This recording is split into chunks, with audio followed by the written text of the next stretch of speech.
तो अमेरिका को ईरान को लेकर आशंका भी है। सीज फायर के बीच मिसाइल बढ़ा सकता है ईरान। ऐसी आशंका अमेरिका को है। मिसाइलों का जखीरा बढ़ा सकता है ईरान। मिसाइल लॉन्चर्स की संख्या भी बढ़ा सकता है। यूएस अधिकारियों के हवाले से WSJ की रिपोर्ट, वॉशिंगटन स्ट्रीट जर्नल की रिपोर्ट।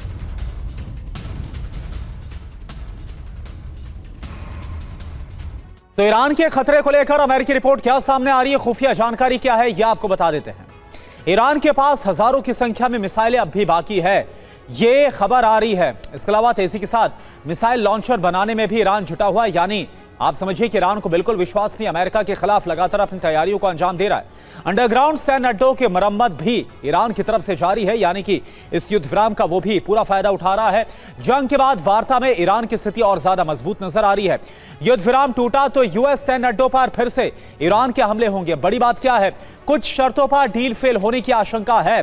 खुफिया रिपोर्ट्स में फिर से युद्ध का जो आकलन है वो किया जा रहा है, क्योंकि व्यवहारिक तौर पर ये जो शर्तें हैं वो बिल्कुल भी ऐसी नजर नहीं आ रही ताकि जो ये वार्ता है वाकई में बहुत लंबी आगे खिंच पाएगी या फिर सीजफायर आगे खिंच पाएगा। त्रिपाठी सर, सवाल तो यही है कि मुश्किलात बहुत ज्यादा हैं। ऐसी ऐसी शर्तें ईरान की तरफ से लगाई गई हैं और ऐसी ऐसी बातें डोनाल्ड ट्रंप बोल रहे हैं जो ना तो ईरान की तरफ से जो कहा जा रहा है वो अमेरिका को मंजूर होगा, इजराइल को मंजूर होगा, और ना ही अमेरिका जो चाहता है कि पूरी तरह से परमाणु हथियार ना बना पाए, संवर्धन कार्यक्रम अपना रोक दे, मिसाइल कार्यक्रम रोक दे। तो आखिरकार क्या जो ईरान है अपने पैर में कुल्हाड़ी मार लेगा क्या अमेरिका की इन सब बातों को मानकर?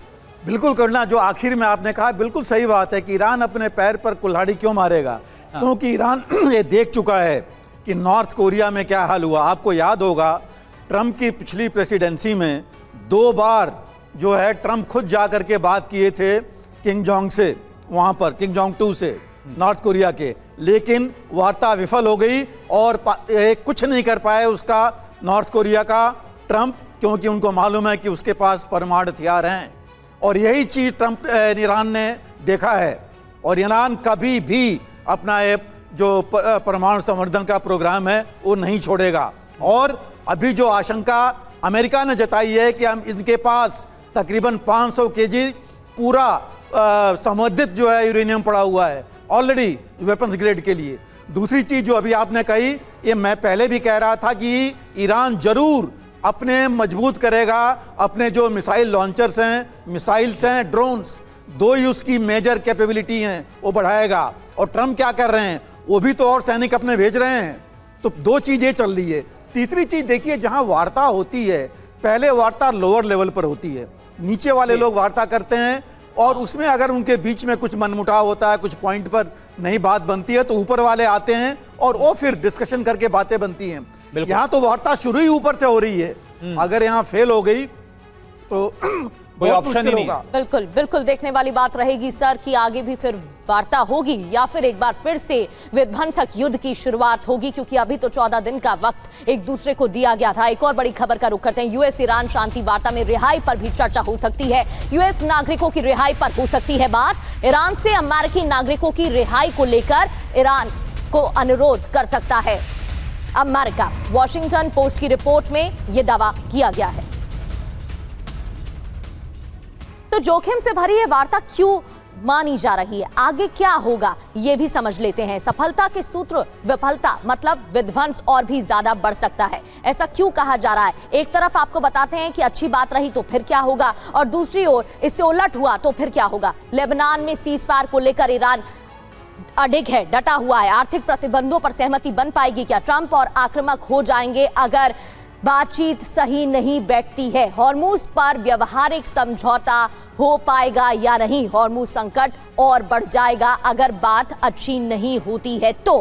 फिर चौथी बात यह कि सीजफायर विस्तार पर सहमति बन पाएगी या नहीं, ये सवाल खड़े हो रहे हैं। विफलता रही यानी कि अंतहीन युद्ध की आशंका और भी ज्यादा बढ़ जाएगी। सफलता मिलती है तो फॉलो अप राउंड का रोड मैप तैयार होगा। आगे बातचीत कहां होनी है, इसको लेकर बातचीत होगी। कौन से मुद्दे रहेंगे वो देखने वाली बात रहेगी। विफलता मिलती है तो संधि के सभी रास्ते ब्लॉक होते हुए दिखाई देंगे और फिर और भी ज्यादा परेशानी बढ़ सकती है। मनीष, लेबनान में सीजफायर को लेकर तो प्रश्न खड़ा हो ही रहा है, क्योंकि इजराइल लगातार हमले कर रहा है और दूसरी ओर ईरान की तरफ से कहा जा रहा है कि सीजफायर को मद्देनजर रखते हुए लेबनान में हमले रुक जाने चाहिए, तभी आगे बातचीत हो पाएगी। और अगर ये बातें नहीं सही बैठती है, सहमति नहीं होती है, तो फिर और भी ज्यादा संकट देखने को मिल सकता है, हॉर्मूज को लेकर भी, लेबनान को लेकर भी। देखिए, चूंकि अमेरिका चाहता है कि ये बातचीत हो, इसलिए ऐसा नहीं है कि इजराइल अमेरिका से बहुत अलग होकर जाएगा। इजराइल को जो करना था 3 दिन पहले उन्होंने कर दिया कि लेबनान में जिस तरीके से एक बड़ा अटैक किया और उसके बाद उसने हमले की इंटेंसिटी को कम कर दिया है। हो सकता है अगले कुछ घंटे के लिए वैसा बड़ा हमला करे भी नहीं, क्योंकि उन्हें यह भी ध्यान में है कि अभी इस्लामाबाद में कोई और नहीं बल्कि अमेरिका के उपराष्ट्रपति जेडी वेंस बैठे हुए हैं, जो हमेशा से इस बात के बहुत विरोधी रहे हैं कि इजराइल जो है इस तरह का एक्शन ना ले। तो अब ऐसी स्थिति में जाहिर है कि इजराइल चाहेगा कि ये बातचीत बिल्कुल। कुल मिलाकर मनीष ये भी है कि दोनों ही, चाहे अमेरिका या ईरान, दोनों को पता है कि युद्ध किसी के हित में नहीं है, तो क्या कोई बीच का रास्ता होगा इस कश्मकश और टकराव के बीच, खींचतान के बीच?